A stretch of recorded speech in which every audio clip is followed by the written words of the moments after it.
제목은 사순절 묵상, 내 신분은 장근 동산이요가 되겠습니다. 자, 아가서 4장 12절 단 두 절이니까 우리 한번 합독해 볼까요? 아가서 4장 12절 시작. 내 누이 내 신분은 장근 동산이요 덮은 우물이요 봉한 샘이로구나. 5장 2절 같이 읽습니다. 시작. 내가 잘지라도 마음은 깨었는데 나의 사랑하는 자의 소리가 들리는구나. 문을 두드려 이르기를 나의 누이 나의 사랑 나의 비둘기 나의 완전한 자야 문을 열어다오. 내 머리에는 이슬이 내 머리털에는 밤이슬이 가득하였다 하는구나. 살아계신 하나님의 말씀입니다.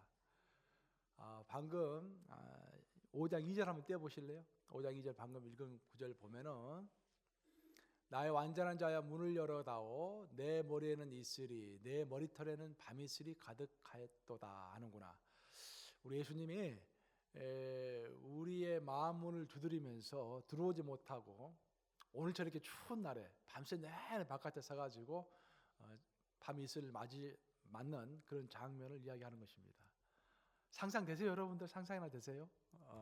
이렇게 추운 날에 예수님께서 바깥에서 머리털에 흰 이슬이 다 맺히도록 우리를 기다리신다. 이제 그런 이야기를 하는 그런 대목입니다.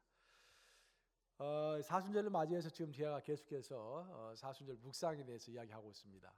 지난주는 특별하게 우리 연약함의 축복에 대해서 제가 이야기를 나누었습니다. 사순절 기간 동안에는 연약함의 축복을 기억하는 기간이다라는 그런 이야기를 했습니다.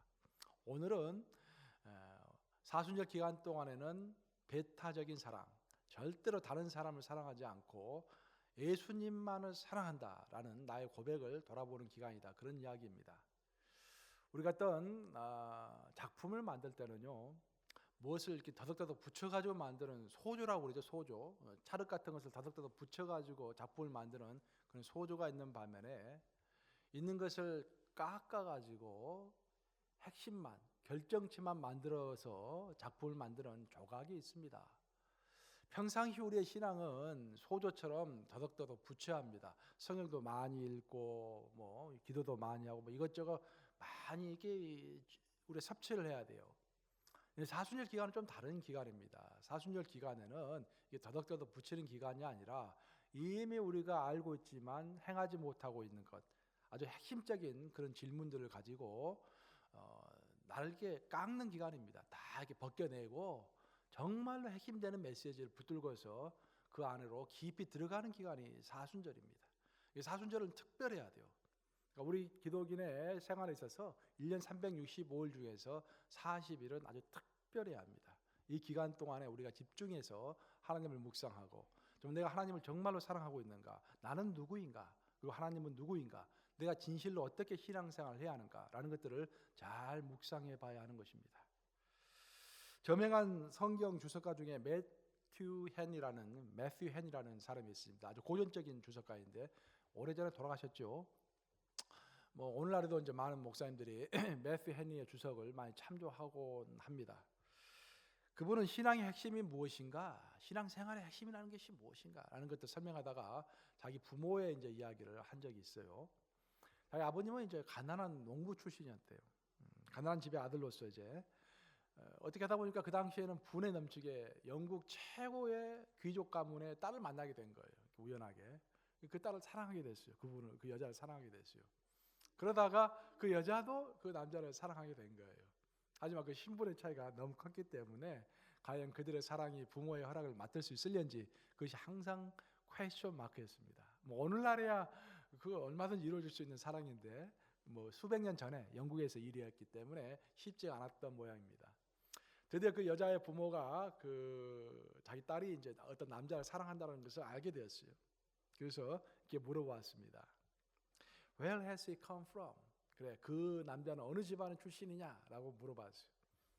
여자가 할 말을 잃었어요. 이게 부모를 설득하기가 참 힘들었습니다. 문득 성령께서 지혜를 주셨어요. 그래서 했던 말이 부모님, 저는 그 남자가 어느 집안으로부터 온 줄은 모르겠습니다. 그러나 그가 어디로 가는지는 내가 확실합니다. 그분은 하나님을 너무 사랑하고 앞으로도 하나님의 영광을 위해서 사실 분입니다. 라고 이제 그렇게 답변을 했대요. 그리고 그 말 때문에 부모의 승낙을 얻어서 드디어 결혼을 했고 자신이 태어났다라는 그런 이야기를 밝힌 적이 있습니다. 매튜 헨리의 고백에 따르면은 성경이 설명하는 신앙생활의 핵심을 정리하고 또 정리하면 딱 한 가지가 남는다라는 것입니다. 그러니까 성경이 가르쳐주고 있는 우리 신앙생활에 관한 교훈이 여러 가지가 있는데 그것을 다 정리하면 딱 한 가지가 남는다라는 거예요. 그것은 뭐냐면은 하나님의 사랑을 알고 그 사랑을 실천하는 것. 그것만 남는다라는 것입니다. 저도 그 말을 붙들고 가만히 생각해 봤더니 정말 맞아요.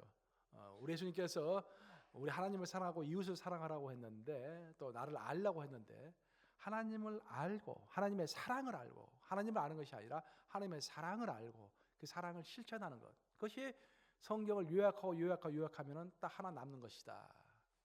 저 기가 막힌 명언인 것 같아요. 그래서 그 딸도 부모를 설득시킬 때 그 남자가 능력이 있는지 없는지 그게 중요한 것이 아니라 과거에 어떤 길을 걸어왔는지 그것이 중요한 것이 아니라 그는 하나님을 사랑하고 하나님의 영광을 위해서 살 뿐이니까 믿고 결혼을 허락해 주십시오라고 이야기했을 때 승낙을 받았다라는 것입니다. 그리고 우리의 삶의 목적은 하나님의 영광을 위해서 사는 것이 삶의 목적이라 했는데 그 하나님의 영광을 위해서 산다는 것이 무엇인가? 그것은 하나님의 사랑을 알고 그 사랑을 실천하는 것, 바로 그것인 것입니다. 하나님께 영광을 돌리기 위한 삶을 살기 위해서 맨 먼저 필요한 것이 바로 하나님의 사랑을 아는 것입니다. 그 하나님의 사랑을 알아야 우리의 신앙이 깊이가 있어집니다. 우리의 신앙이 뭔가 다릅니다. 우리 신앙의 색깔이 나타나기 시작하고 우리 신앙의 향기가 드러나기 시작하고 누구도 범접할 수 없는 어떤 영적인 능력을 얻게 됩니다. 그 모든 것이 다른 것이 있는 것이 아니라 하나님의 사랑을 아는 것에서부터 시작하는 것입니다. 기도도 마찬가지죠. 하나님의 사랑을 안 만큼 우리가 깊이 기도를 하게 됩니다. 또 하나님의 사랑을 아는 만큼 우리가 하나님께서 원하시는 기도를 하게 됩니다. 결국은 신앙의 핵심, 신앙의 어떤 정점, 어떤 신앙이 한 단계 업그레이드되는 그런 어떤 시점을 굳이 우리가 지적한다고 한다면은 하나님의 사랑을 체험하는 그 시점인 것입니다. 일반적으로 우리 인간은 어떤 모방을 하면서 알아가고 또 성숙해져 갑니다. 모방이에요. 신앙도 어떻게 보면 모방입니다. 크게는 예수 그리스도를 모방하는 것이고 사실 교회에서는 엄격히 이야기하면요 훈련은 필요가 없습니다. 왜인지 아세요? 신앙 훈련이라는 것은 기독교 교육학을 공부해 보면은요 가장 좋은 훈련은 회중 교육입니다. 교회 딱 들어오면 장로님들 보면서 신앙생활 저렇게 하는 거구나라고 장로님이나 권사님 보면서 따라가면 그것만 제대로 되면은 훈련이 필요 없는 거예요, 사실은. 남자들은 장로님 보고 여자들은 나이 드신 권사님 보면서 신앙생활 저렇게 하는 거구나라고 배우면 되는 것입니다. 그렇게 하려면 자주 모여야겠죠. 자주 모이고 또 훌륭하신 또 우리 장로님들과 권사님들이 계셔야겠죠. 근데 우리 오늘날 교회가 자주 모이지 못하기 때문에 일주일에 한 번만 이렇게 모이기 때문에 그래서 훈련을 지금 하는 건데 엄격히 이야기하면 훈련은 사실 필요 없는 것입니다. 우리가 만약에 제대로 된 모방의 대상자가 있다고 한다면 훈련은 필요가 없겠죠. 하지만 우리는 모방을 통해서만 끝까지 신앙생활을 할 수는 없습니다. 결국에는 모방하지 않는 자기만의 것을 가지고 있어야 원천 기술의 보유자가 되고 세상을 이끌어갈 수 있는 리더가 되는 것입니다. 신앙생활도 모방의 단계가 있고 자신만의 독특한 향기를 드러내는 어떤 신앙의 단계가 있습니다. 만약 우리의 신앙이 이 두 단계를 구별할 수 있는 어떤 기준점을 제시해야 한다면은 그것은 아마 하나님의 사랑을 처음으로 이해하는 순간일 것입니다. 이성은 우리로 하여금 성경의 교리가 무엇인지, 성경의 내용이 무엇인지를 이해하게 합니다. 하지만 가슴으로 체험하는 나만의 경험은 그 지식을 놀랍도록 강력하게 다른 사람들에게 전하고 싶은 그런 마음을 우리에게 주는 것입니다. 그래서 나와 하나님 사이에 단 둘이 가지는 사랑의 경험이 그렇게 필요하다고 하겠습니다. 이런 사랑의 경험이 있을 때 우리는 영원한 신앙의 모방자에서 다른 사람에게 원천적 신앙을 나만이 체험할 수 있는 나만의 색깔에 있는 그런 신앙을 전해줄 수 있는 원천 신앙의 보유자가 될 줄로 믿습니다. 그럼 나만의 하나님과의 사랑의 경험이 있는 사람이 강력하게 하나님의 사랑을 또 다른 사람들에게 알릴 수가 있는 것입니다. 저는 최근에 사순절을 맞이해 가지고 하나님의 사랑을 또 십자가에 대해서 한번 묵상해 볼 시간을 좀 가졌어요. 사순절은 항상 특별한 기간이니까 묵상을 많이 하게 되는데 특별히 십자가에 대해서 한번 생각을 해 보았습니다. 십자가를 생각해 보는 도중에 이런 의문이 내 마음속에 들었습니다. 왜 예수님은 손과 발에 못을 박으시고 십자가에 가시관을 쓰셨을까? 그래서 해본 적 있으세요, 여러분들? 너무도 일반적인 질문인데 갑자기 그게 의문이 들었어요. 왜 하필이면 손과 발에 못을 박으시고 머리에 가시관을 쓰셨을까? 물론 그것은 로마 병정들이 머리에 가시관을 씌우고 손과 발에 못을 박았지만요, 성부 하나님이 예정하지 않으시고 성자 예수님이 허락하지 않으면 결코 로마 병정들이 그렇게 할 수가 없었을 것입니다. 이 땅에서 일어나는 모든 일들은 하나님의 예정과 어울려서 우리 예수님의 허락하심이 있기 때문에 일들이 벌어지는 것입니다. 로마 병정들이 예수님에게 가시관을 씌우고 손과 발에 못을 박을 수 있었던 이유도 결국 예정하시고 허락하셨기 때문에 그들이 할 수 있었던 거예요. 그 왜 손과 발과 머리일까? 그래서 문득 그런 생각이 들었어요. 우리 육체에 있어서 모든 중요한 신경이 전부 머리와 손과 발에 집중되어 있다라는 것들이 갑자기 생각이 났습니다. 결국 머리에 가시관, 그 머리에 쓴 가시관은 보통 가시관이 아니라 그 머리를 찌르는 머리 그 피부를 통과해서 찌르는 그런 가시관이었어요. 그래서 그렇기 때문에 예수님께서 피를 흘리셨죠, 머리에서. 손과 발은 못이 뚫고 지나갔습니다. 근데 그 모든 중요한 신체 신경들이 말초 신경들에게 다 집중되어 있기 때문에 그 어느 부위보다도 어마어마한 고통을 주는 부위가 바로 머리와 손과 발입니다. 그 부위에 예수님께서 가시관을 쓰시고 손과 발에 못을 뚫게 하셔서 피를 흘리셨던 것입니다. 그래서 저는 그런 생각이 들었어요. 천지 창조를 하실 때 성경 읽어보면은 성부 하나님과 성자 예수님이 함께 천지 창조를 하셨다고 하셨는데 그분들이 천지 창조를 하실 때 두 분이 아마 대화를 하셨을 거예요. 아들아, 우리가 창조하려고 하는 인간은 손과 발, 머리에 가장 많은 그 신경들을 가지게 되고 그것이 다쳤을 때 고통스러운 부분일 건데 바로 그곳에 너가 가시관을 쓰고 손과 발에 못이 박힐 것인데 괜찮겠느냐 라고 물어보셨을 것 같아요. 미리 다 아셨기 때문에. 그때 예수님의 답변은 아마 그랬을 것 같습니다. 아버지, 저는 가장 큰 희생으로 우리가 얼마나 인간들을 사랑하는지 보여주기를 원합니다. 그들에게 우리의 사랑을 보여주고 또 그들이 우리의 사랑을 이해하기를 간절히 바라고 원합니다. 내 가장 고통스러운 것으로, 내 가장 희생할 수 있는 것으로 그들에게 내 사랑을 보여주고 싶습니다. 그래야 그들이 내 사랑을 이해한다면, 우리의 아버지와 나의 사랑을 이해한다면 그것이 가장 좋은 것이 아니겠습니까? 아버지 예정하신 대로 하시옵소서 라고 말씀하지 않으셨을까라는 그런 생각이 문득 들었습니다. 삼위일체 하나님께서 우리에게 간절히 이렇게 원하시는 것은 다른 것이 아니라 하나님의 그 크신 사랑, 보통 사랑이 아니라 그 크신 사랑을 더 깊게 이해하는 것을 우리에게 원하십니다. 우리가 그 크신 사랑을 이해하지 못하면 신앙이 겉돌기가 쉽습니다. 그래서 하나님께서는 아가라는 책을 이렇게 쓰신 것입니다. 오늘 본문을 포함하는 이 아가서는 읽어보시면 아시겠지만 남녀 간의 육체의 사랑을 아주 관능적으로 이렇게 표현하고 있는 책입니다. 그래서 정경이 되는데 굉장히 문제가 많았어요. 이게 성인용이다 이게. 그래서 이게 좀 나이가 드신 분들만 읽어야 한다라는 그런 일들이 있어서 육체적인 사랑을 표현하는 외설적 내용이라서 성경 중 한 권으로 받아들이는데 상당히 논란이 많았던 그런 책입니다. 하지만 역사적으로 볼 때 이 책을 통해서 많은 사람들이 하나님의 사랑이 이런 것이구나. 그전에 그냥 하나님의 사랑하니까 별로 마음속에 와 닿지 않았는데 하나님의 사랑이라는 것이 이렇게 불같은 것이구나, 죽음보다도 더 강한 것이구나 라는 것들을 아가를 읽으면서 이렇게 이해하게 된 것입니다. 그래서 유태인 랍비들은 이제 그 성경을 설명할 때 솔로몬이 세 권의 책을 썼죠. 잠언과 전도서와 아가를 썼는데 보통 그렇게 설명합니다. 잠언은 성전으로 말하면 성전 뜰이다, 뜰. 성전 뜰에 해당하는 것이다. 그리고 전도서는 한 발 더 앞서서 성전에 들어가는 것이다. 성소를 상징한다.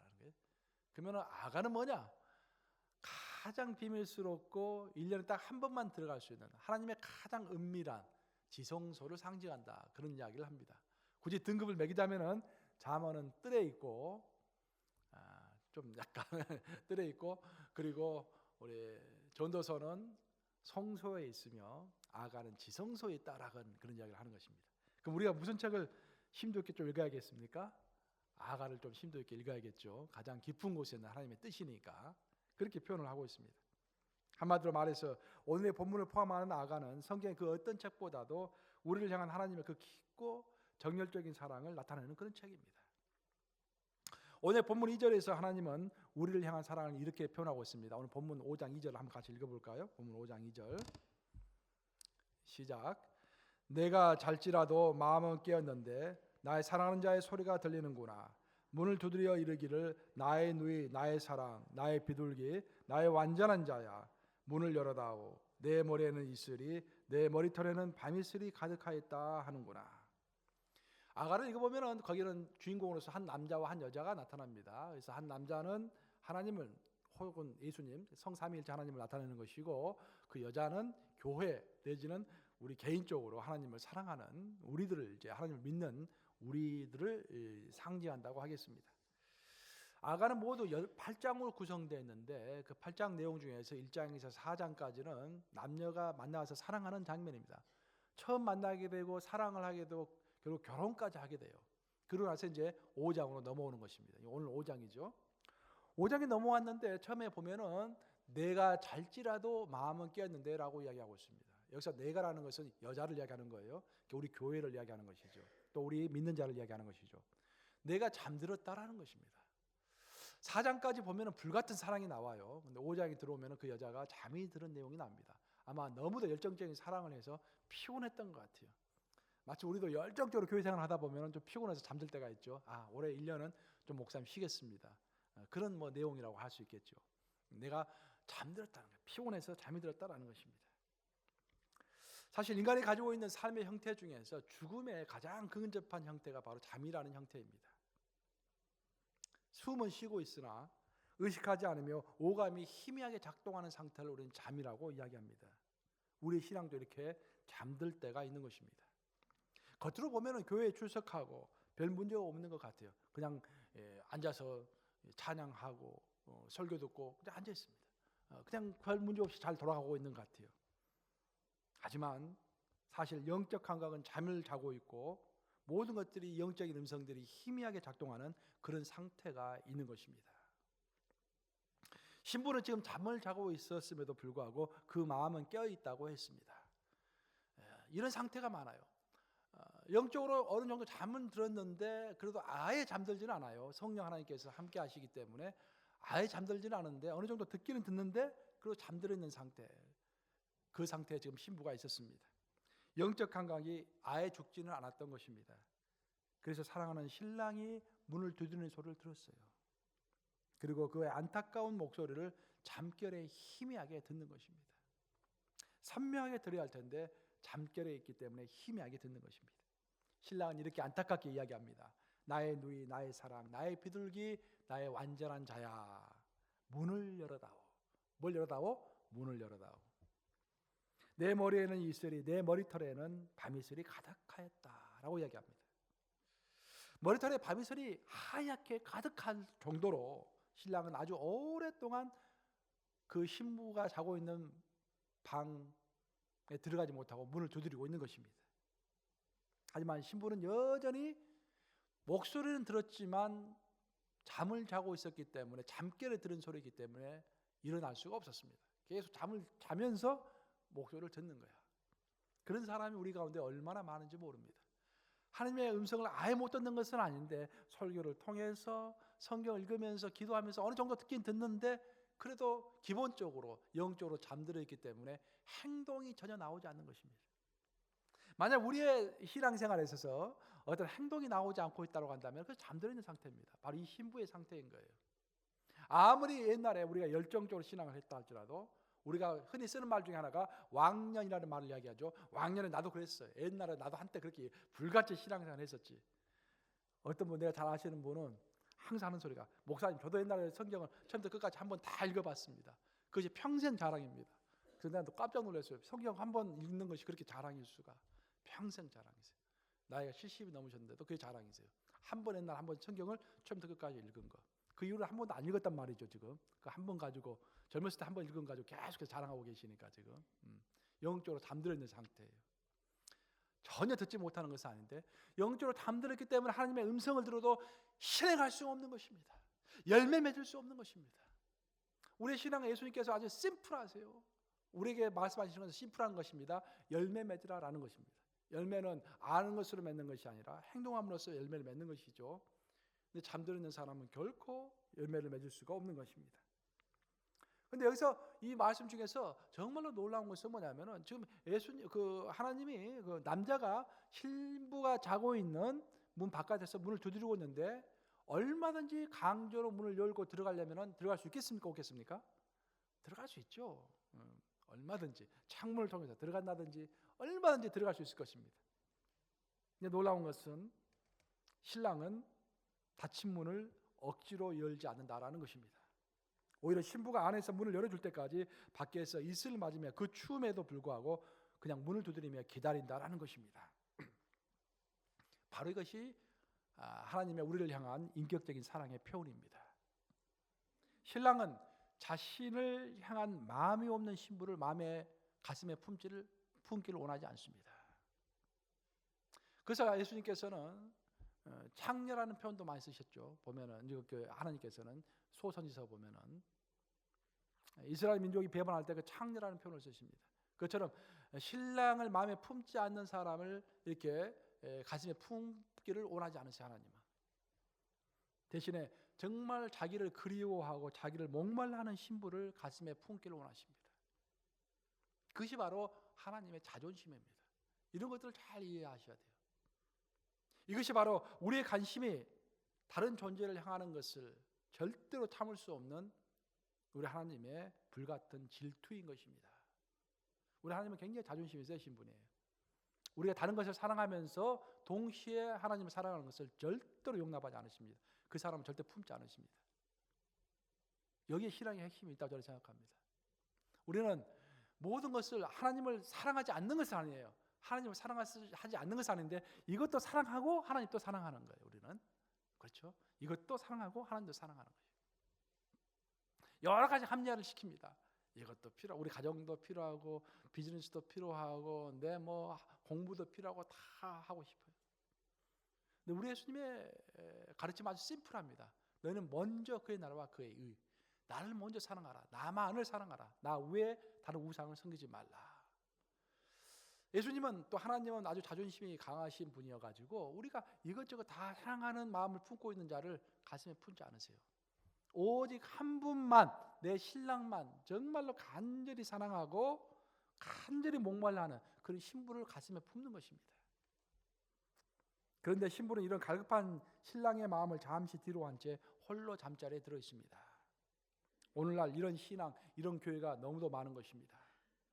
그리스도는 문 밖에 서 있는데 교회는 문을 걸어 잠근 상태에서 찬양하고 예배드리고 선교사도 파송할 수가 있습니다. 신랑 되신 그리스도를 향한 사무친 그리움과 사무친 목마름과 사무친 갈급함이 없이 그저 사무적으로 예배드리고 사무적으로 회의하고 사무적으로 행사 프로그램을 진행하는 것입니다. 그것이 바로 예수님이 문 밖에서 교회 문을 두드리고 계시는데 교회는 예수님 없이 그냥 돌아가는 그런 모습을 나타내는 것입니다. 즉 우리가 그리스도의 혼인한 사이면서도 그리스도 없이 그리스도를 섬기며 살아갈 수가 있다라는 것입니다. 근데 놀라운 것은 이런 잠들어 있는 신부를 향해서 신랑이 외칩니다. 나의 사랑, 나의 완전한 자야. 여기서 참 놀라운 것은 나의 완전한 자야라는 그 표현이 놀라워요.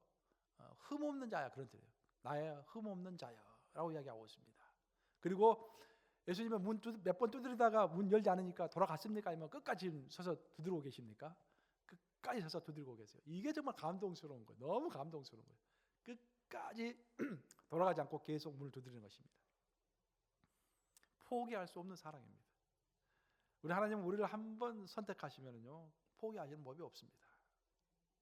우리를 끝까지 붙들고 가시는 것입니다.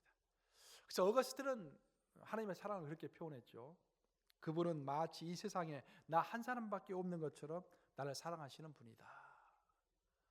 아니 나 없으면 다른 사람 사랑할 수 있으면 다른 사람 사랑하면 될 것 같은데 나를 한 번 사랑하신 하나님은 날 놓치지 아니하시고 계속해서 밤이슬을 맞으면서 문을 두드리신다라는 것입니다. 그래서 이런 이야기가 있습니다. 어떤 믿음이 좋은 여학생이 하나 있었어요. 대학교에 다니는 여학생이 있었어요. 그녀 입에서는 항상 믿음이 너무 좋았기 때문에 나는 예수님 없이는 살 수 없어요 라고 이렇게 자꾸 이야기를 해요. 그래서 사람들이 그녀에게 이제 별명을 붙여줬는데 그녀 별명이 뭐냐면은 나는 예수님 없이는 살 수 없어요가 그녀의 별명이야. 그런 별명을 받으시길 바랍니다. 여러분들도 나는 예수님 없이는 살 수 없어요. 근데 그 여학생이 한 번에 이제 친한 친구에게 그럽니다. 예, 내가 오늘 너무도 놀라운 사실 하나 발견했다. 그러니까 그 친구가 미리 짐작을 하고 아 그래 알아 또 예수님 없이 살 수 없다라는 것이지 라고 이야기를 했어요. 근데 그 대학생이 그렇게 이야기하더래요. 아니 그것보다 더 훨씬 더 중요한 사실을 발견했어. 그래? 뭐야? 알고 보니까 말이야 나는 예수님 없이는 살 수 없는데 예수님도 나 없이는 살 수 없다라는 것을 내가 오늘 발견한 거야 라고 이야기를 하더래요. 그 이야기를 들은 친구도 놀랐습니다. 아 우리가 예수님 없이는 살 수 없는 것은 이해했는데 이제까지 예수님도 내가 없이는 살 수 없구나라는 것을 그때서 깨달았다라는 그런 이야기입니다. 사랑하는 여러분, 바로 이것입니다. 우리가 예수님 없이는 살 수 없듯이 예수님도 우리 없이는 살 수 없는 거예요. 그래서 끝까지 문을 두드리면서 나의 완전한 자야, 나의 신부야, 나의 누이야, 나의 비둘기야, 나의 완전한 자야, 나의 사랑하는 자야 라고 부르고 계시는 것입니다. 그래서 밤이슬이 머리털에 가득하도록 기다리시며 잠든 우리의 영혼을 두드리고 계십니다. 바로 그래서 예수님은 십자가 위에서 그분의 머리와 손과 발에 가시관과 못을 박으신 것입니다. 왜냐? 절대로 우리는 포기할 수 없는 존재들이기 때문에. 이런 예수님의 간절한 사랑, 그 하나님의 아픈 사랑, 그 성삼위의 하나님의 그 포기할 수 없는 사랑을 묵상하는 기간이 바로 사순절 기간인 것입니다. 사순절 기간은 그 무엇보다도 그 하나님의 사랑이 얼마나 절절한가, 그리고 우리가 그 하나님의 사랑에 대꾸해서 신부된 우리가 얼마나 간절하게 그분만을 사랑해야 하는가, 가장 원초적인 질문이면서도 가장 중요한 질문을 묵상하고 또 생각하는 그런 기간인 것입니다. 그래서 우리가 사순절 기간에 금식을 하는데 금식하는 이유가 그겁니다. 왜냐하면 다른 모든 것을 다 내려놓고 누구에게만 포커스를 맞춘다?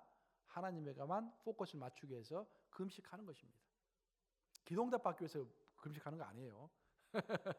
금식함으로 오로지 하나님께만 내가 관심을, 내 신랑 되시는 하나님께만 집중한다, 그런 이야기입니다. 이렇게 우리를 향한 간절한 사랑을 가지신 삼위일체 하나님이 우리를 향해서 결론적으로 요청하는 내용이 바로 오늘 본문 4장 12절입니다. 결론적인 내용이에요. 4장 12절 한번 같이 읽어볼까요? 시작. 내 누이 내 신부는 장근 동산이요 덮은 우물이요 봉한 샘이로구나.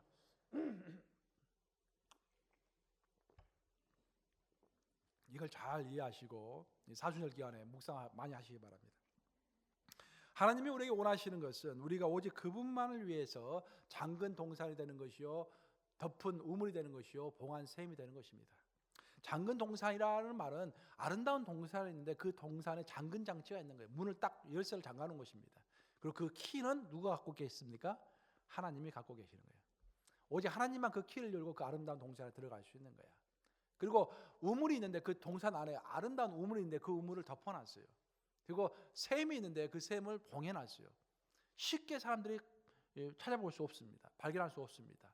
또 설사 발견했다고 하더라도 덮어놓고 봉해놨기 때문에 그 샘물을 마실 수가 없습니다. 그 샘물과 우물은 누구만이 마시겠습니까? 하나님만이 마실 수 있는 거예요. 다시 말해서 동산과 우물과 샘은 오직 한 분 신랑만을 위해서 존재해야 한다는 것입니다. 동산과 샘과 우물은 바로 우리 존재 자신입니다. 믿는 자들이에요. 이 믿는 자들은 오직 하나님만이 그 열쇠를 열고 그 마음속에 들어가야 되고 오직 하나님만이 그들의 우물과 그들의 샘을 마실 수 있는 그런 존재가 되어야 한다는 것입니다. 믿는 우리들의 내면은 오직 그리스도 예수에 의해서만 점령되어야 합니다. 우리가 다른 것에 의해서 점령되면 안 돼요. 우리 버진의 처녀의 상태를 유지해야 하는 것입니다. 그리스도는 우리의 사랑을 독점하시기를 원하십니다. 너무도 극명하게 드러납니다. 아가서를 읽어보면요, 하나님 우리를 독점하시기를 원해요. 너무 강력하게 그것이 드러납니다. 여러분의 남편에게도 예수님보다 더 많이 점령되면 안 돼요. 믿습니까, 여러분? 어렵죠? 저도 우리 아내에게 예수님에게 점령되는 것보다도 우리 아내에게 더 점령되면 안 돼. 오로지 예수님이 나를 독점하시도록 날 내드려야 하는 것입니다. 우리의 신랑은 동산을 잠그고 우물을 덮고 샘을 봉할 정도로 이렇게 3중 잠근 장치를 할 정도로 우리를 철저하게 독점적으로 배타적으로 소유하기를 원하시는 것입니다. 너무도 내용이 적나라하기 때문에 이것을 직설적으로 이야기하지 않으시고 아가라는 그런 뮤지컬 같은 그런 내용이죠. 이 글을 드라마를 통해서 표현하시는 것입니다. 바로 이런 삼위일체 하나님의 마음을 정확하게 설명하기 위해서 아가가 쓰여진 것입니다. 하나님은 우리가 오직 하나님만을 위해 준비된 순결한 자가 되기를 원하십니다. 순결이라는 것은 단지 도덕적으로 깨끗하다 그런 상태를 가리키는 것이 아니라 아가에서 설명하는 순결이라는 것은 점령당해야 할 오직 한 존재에게만 점령된 상태를 가리키는 단어입니다. 그리스도의 진정한 순결은 그 마음이 그리스도 예수에 의해서만 지배당하기를 즐거워하고 다른 모든 것들에 대해서 접근을 거절하는 배타적인 사랑의 상태를 유지하는 것이 바로 순결인 것입니다. 여러분의 마음은 지금 무엇에 의해서 점령되어 있습니까? 지금 뭐 마음속에 가장 많이 생각하는 게 뭐예요? 지금 여러분들 마음속에 스스로 생각해 보세요. 지금 집 문제가 해결되지 않는 것이 많이 마음에 쓰입니까? 우리 아이들이 대학교를 어디 가는 것에 지금 마음이 가장 많이 쓰입니까? 지금 오늘 가정 경제가 좀 한 돈 천불이 부족한 것 같은데 그걸 어떻게 메울까? 그런 것들이 지금 마음에 가장 많이 점령하고 계십니까? 피할 수는 없겠지만 오늘 아가서에서 이야기하고 있는 것들은 그 모든 것에 우선해서 우리 예수님만이 우리의 마음을 점령해야 한다라는 것입니다. 요즘 그 누가 여러분의 가장 소중한 여러분의 영혼의 우물과 샘을 마시고 소유하고 있습니까? 여러분들 가장 중요한 것이 있다고 한다면 그것을 누가 지금 소유하고 있습니까? 그 어떤 것이 여러분의 마음을 휘어잡아서 여러분의 마음의 문을 열고 그 마음을 빼앗아가고 있습니까? 많은 사람들은 하나님을 위해서 어떤 비범하고 위대한 일을 하고 싶어 합니다.